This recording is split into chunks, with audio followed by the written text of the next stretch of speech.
For example, if a company such as Billabong, which is worth $500 million, decides that it wants to expand but doesn't have the money to do so, what it could do, it could sell a portion of their company, so say 15%, so this is 15%, so this 15% is now worth $75 million, and then they decide to split the $75 million into $2 shares, so this equals $2. Now they have 37.5 million shares, which they can sell to the general public, such as me and you.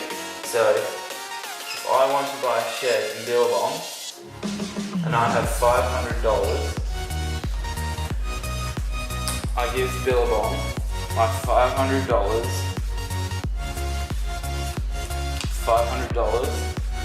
In return, they would give me 250 shares, and now I'm a shareholder in Billabong. Okay, so 6 months on, Billabong has gone up 19%, which makes the total value of the company now $595 million. And remember when you had 250 of these valued at $2, but now they've gone up 19%, so it equals $2.38.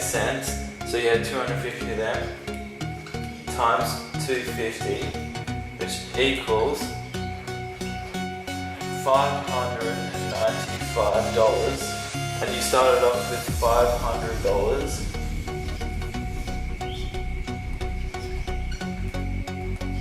So you've made $95 profit in just 6 months.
Here we now have our formula. So our formula is dividends yield equals annual dividends per share over price per share. Now we'll put in our values. So after looking at the company's in particular website, I found out that the dividends price per share is $0.262 per share. So then we put that over the company's share price of $11.659. So that will give us a number of 3.054. So this means the dividends yield of this company is 3.054%.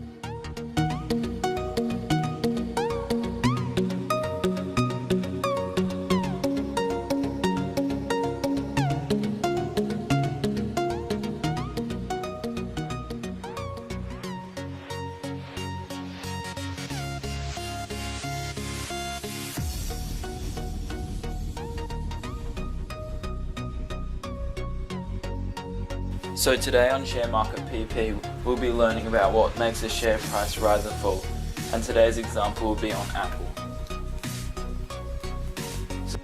So the first reason a company's share price rises is if they release a new product, such as an iPhone. So Apple has the iPhone 5 and then they release the iPhone 6. There'll be lots of hype about it and everyone will want to buy the iPhone 6, so their share price will go up. Reason 2 is higher than expected revenue. So for example, if Apple sell a lot more iPhone 6s than they expected, they'll get a lot more money from it, which will bump up the share price. Reason 3 is bad news for competitors. So say Samsung are in the news lately for all the wrong reasons. This will make Apple's share price rise. The next one is if a major owner in the company upgrades its ownership. So say Steve Jobs buys another big chunk of Apple, the share price in Apple will go up. The final one is supply and demand.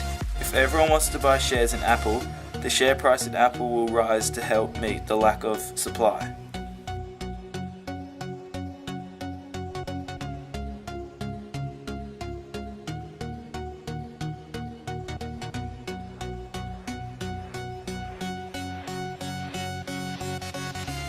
Today on Share Market PP, we'll be learning about what makes a share price fall, and we'll be using the example of Apple. So the first one is worse than expected revenue. So if they recently released the iPhone 6 and they're expecting to get $10 billion in revenue from that, but they only got $7 billion, that will be worse than expected revenue, which would make the share price fall. Reason 3 is a failed major plan. Like for some reason, if Apple wanted to venture into the clothing sector and spent a lot of time and money on getting it started, and for some reason the plan didn't go through, Apple would have wasted lots of money and as a result, bringing the share price down. The next one is good news for competitors. So say if Samsung release a whole line of phones and it's booming and their share price goes up, this will most likely make Apple's share price go down. The final one is supply and demand. If the shares in Apple are in low demand, the share price will fall to help entice investors to come back for a lower priced share.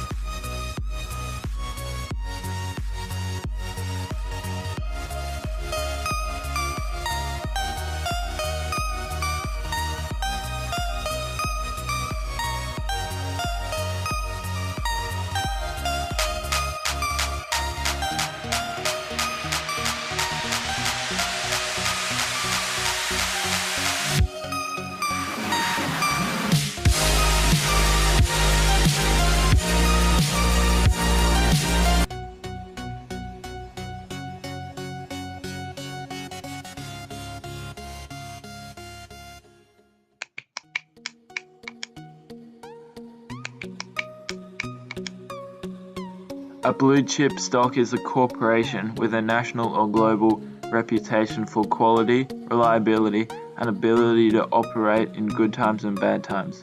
A blue chip stock is a well-established and financially solid company that has operated for many years. Blue chip stock usually has a market value into the billions.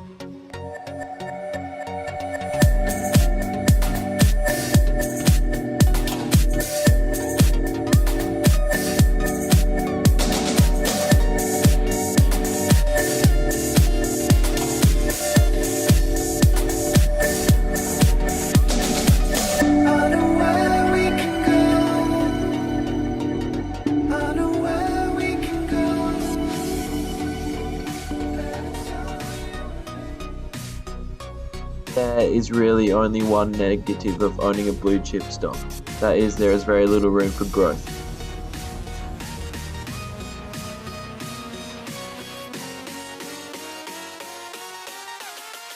The first positive of owning a blue chip stock is that it is really safe. Blue chip stocks barely fluctuate in price too much, so you can't really lose much money on a blue chip stock compared to an ordinary stock. Positive number 2 is good dividends yield. Most blue chip stocks have a reasonably high dividends. For example, Woolworths and Telstra both have a dividends yield over 5%. The final positive is a strong leadership group. So if things go bad on the share market, the leadership group can sort it out so the company doesn't lose much money.